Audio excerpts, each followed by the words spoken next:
A Story About Irving, Texas by Evelyn Jacobs. For this project, I interviewed Janet McCardle, a resident from Irving, Texas, a city in the Dallas County. Janet and her family lived in Irving from the years 1983 to 2011, totaling 28 years. This also happens to be the city where I grew up in, so I was interested to find out what changes had occurred before my time. Janet told me that the biggest change she observed while living in Irving was in the culture of the population. When she and her family moved to Irving, the population was around 80% Caucasian. When she left, the population increased and became more diverse. Other ethnicities, such as Spanish-speaking residents and Middle Eastern people, became more prevalent in the area.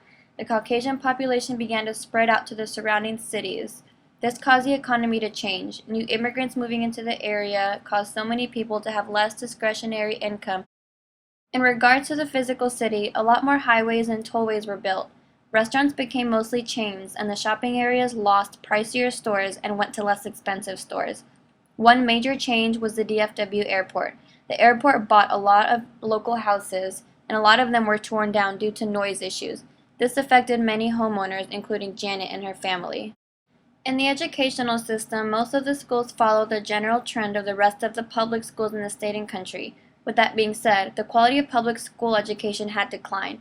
Janet told me that when she moved to Irving, a friend expressed to her that the quality of the public schools were like those of a private school. She did not feel this was the case with her children. Discipline was more of a problem in later years. She believes that this was due to lack of parental guidance and due to the lack of public schools teaching values the way they did when she was in school. During her earlier years in Irving, land phones and payphones were what everybody used. The computers around were basically the size of buildings, and cell phones the size of shoeboxes. Technology had a major advancement within those years. Cable and satellite TV became available and the internet was invented, including underground fiber optics with high speeds. Computers started to get smaller and smaller, as did cell phones. Another major change that occurred was in the sports world with the Dallas Cowboys. Their original stadium, called Texas Stadium, was located in Irving. The stadium was built in 1971 and was the home of the Cowboys during their 92, 93, and 95 Super Bowl championships. The stadium was eventually demolished in the year 2010. This gave way to the expansion of a new stadium in Arlington, Texas. The AT&T Stadium is now the largest stadium in the NFL.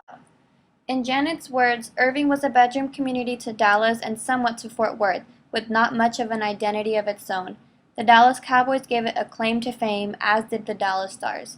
The Las Colinas development seemed promising with its cute little shops, restaurants, and hotels, but it never really took off. Overall, Irving was a good city to live in.